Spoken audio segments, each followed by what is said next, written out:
22. What is lawful on the Sabbath? Matthew 12, 9 through 14, Mark 3, 1 through 6, and Luke 6, 6 through 11. Chapter Overview: Healing a man's hand on the Sabbath. On another Sabbath, Jesus visits a synagogue, likely in Galilee. There he finds a man whose right hand is withered. The scribes and the Pharisees are watching Jesus closely. Why? They reveal what their real intent is when they ask, "Is it lawful to cure on the Sabbath?" Matthew 12:10. The Jewish religious leaders believe that healing is lawful on the Sabbath only if life is in danger. Thus, for example, on the Sabbath it is unlawful to set a bone or bandage a sprain, conditions that are not life-threatening. Clearly, the scribes and the Pharisees are not questioning Jesus because they feel genuine concern for this poor man's suffering. They are trying to find a pretext for condemning Jesus. Jesus, however, knows their twisted reasoning. He realizes that they have adopted an extreme, unscriptural view of what constitutes a violation of the prohibition against doing work on the Sabbath. He has already faced such misplaced criticism of his good works. Now Jesus sets the stage for a dramatic confrontation by telling the man with the withered hand, "Get up and come to the center." Mark 3:3. Turning to the scribes and the Pharisees, Jesus says, "If you have one sheep, and that sheep falls into a pit on the Sabbath, is there a man among you who will not grab hold of it and lift it out?" Matthew 12:11. A sheep represents a financial investment, so they would not leave it in the pit until the next day. It might die in the meantime, and thus cause them loss. Besides, the scriptures say, "The righteous one takes care of his domestic animals." Proverbs 12:10. Drawing a reasonable parallel, Jesus continues, "How much more valuable is a man than a sheep? So it is lawful to do a fine thing on the Sabbath." Matthew 12:12. Accordingly, Jesus would not be violating the Sabbath by healing the man. The religious leaders are unable to refute such logical, compassionate reasoning. They just remain silent. With indignation as well as grief at their misguided thinking, Jesus looks around. Then he says to the man, "Stretch out your hand." Matthew 12:13. As the man stretches out his withered hand, it is restored. That is a cause for joy for the man. But how does it affect those trying to trap Jesus? Instead of being happy that the man's hand is restored, the Pharisees go out and immediately conspire with the party followers of Herod against Jesus in order to kill him. Mark 3:6. This political party evidently includes members of the religious group called the Sadducees. Ordinarily, the Sadducees and the Pharisees are opposed to each other, but now they are solidly united in their opposition to Jesus. Questions for review. What is the setting for a confrontation between Jesus and Jewish religious leaders? The Jewish religious leaders have what wrong view of the Sabbath law? How does Jesus wisely refute wrong views about the Sabbath?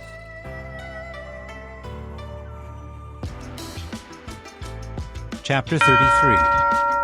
Fulfilling Isaiah's prophecy.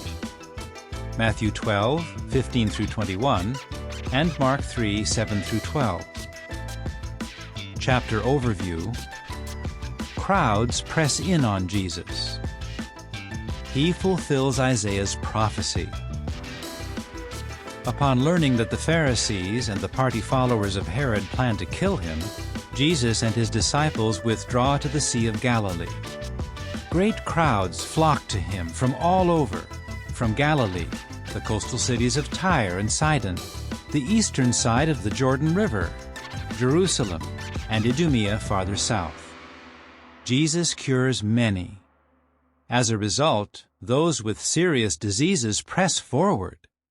Not waiting for him to touch them, they eagerly reach out to touch him. The crowds are so large that Jesus tells his disciples to get a small boat ready for him so that he can pull away from shore and keep the crowds from pressing in on him.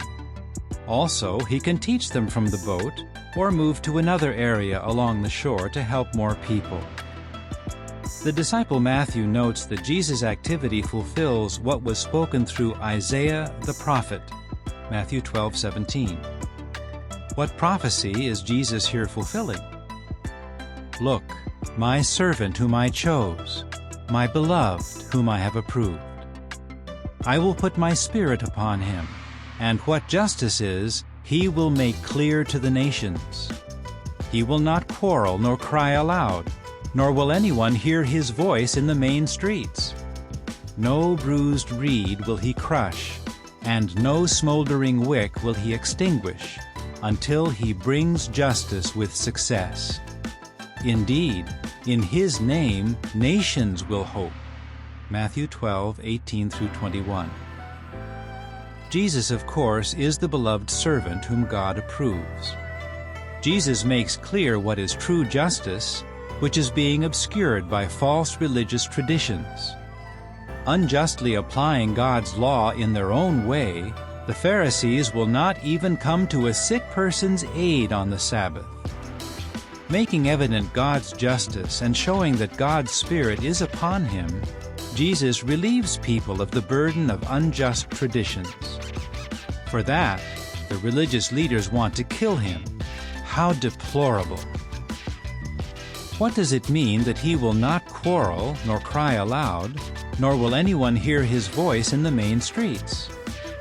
When curing people, Jesus does not allow them, or the demons, to make him known. Mark 3:12.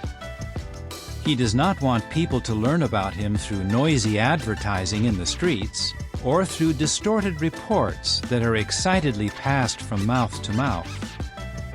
Also, Jesus carries his comforting message to those who are figuratively like a bruised reed, bent over and knocked down. They are like a smoldering wick whose last spark of life has nearly flickered out. Jesus does not crush the bruised reed or quench the flickering, smoking flax. Rather, with tenderness and love, he skillfully lifts up the meat. Truly, Jesus is the one in whom the nations can hope. Questions for review.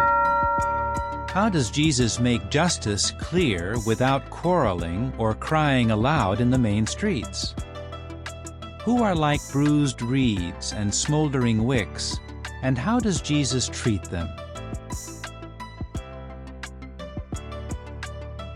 Chapter 34. Jesus chooses 12 apostles. Mark 3:13-19 and Luke 6:12-16.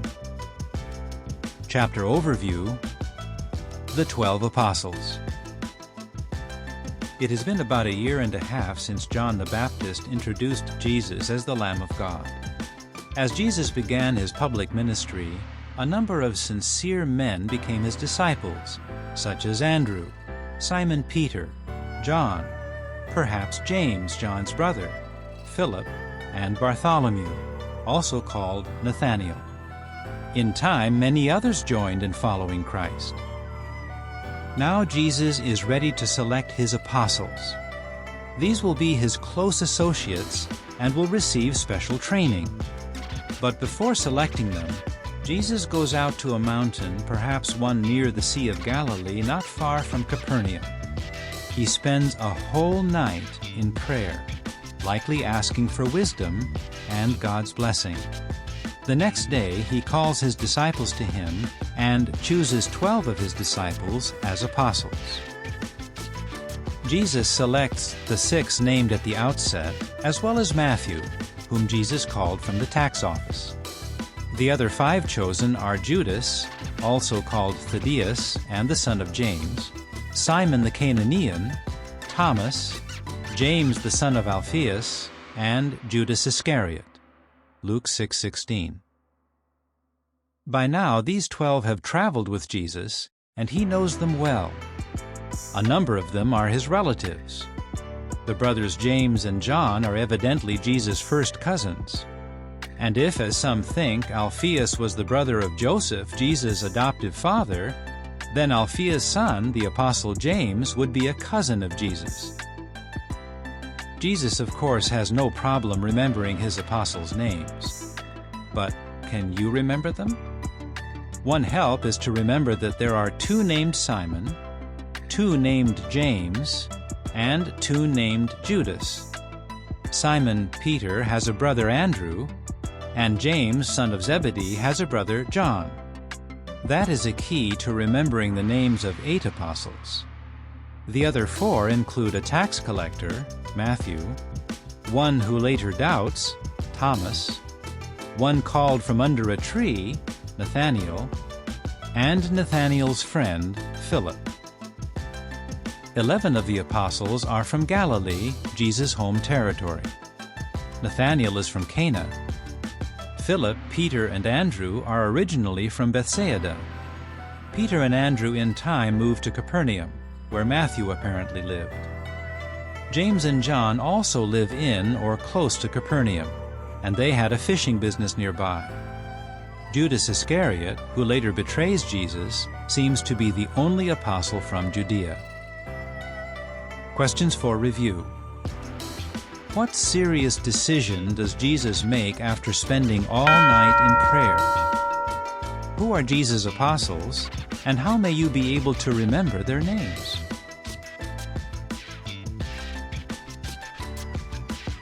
Chapter 35. The famous Sermon on the Mount. Matthew 5:1 through 7:29, and Luke 6:17 through 49. Chapter Overview. Sermon on the Mount. Jesus must be tired after spending the whole night in prayer and then choosing 12 disciples to be apostles. It is now day, but he still has the strength and desire to help people. He does so on a mountainside in Galilee, perhaps not far from his center of activity in Capernaum. Crowds have come to him from distant locations. Some are from down south, from Jerusalem and places in Judea. Others are from the coastal cities of Tyre and Sidon to the northwest. Why have they come looking for Jesus? To hear him and to be healed of their sicknesses. And that is just what happens.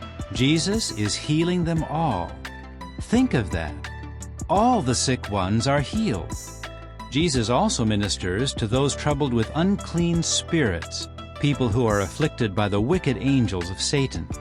Luke 6:17 through 19. Jesus next finds a level place on the mountainside, and the crowd gathers around. His disciples, especially the 12 apostles, are probably nearest to him. All are eager to hear from this teacher who is able to perform such powerful works. Jesus delivers a sermon that clearly benefits his listeners. Since then, countless others have also benefited from it. We can too, because of its depth of spiritual content presented with simplicity and clarity. Jesus draws on ordinary experiences and things familiar to people. This makes his ideas understandable to all who are seeking a better life in God's way. What key aspects of Jesus' sermon make it so valuable? Who are truly happy? Everyone wants to be happy. Knowing this, Jesus begins by describing those who are truly happy. Imagine how this Brent, thanks for watching. Make sure you subscribe and like this video.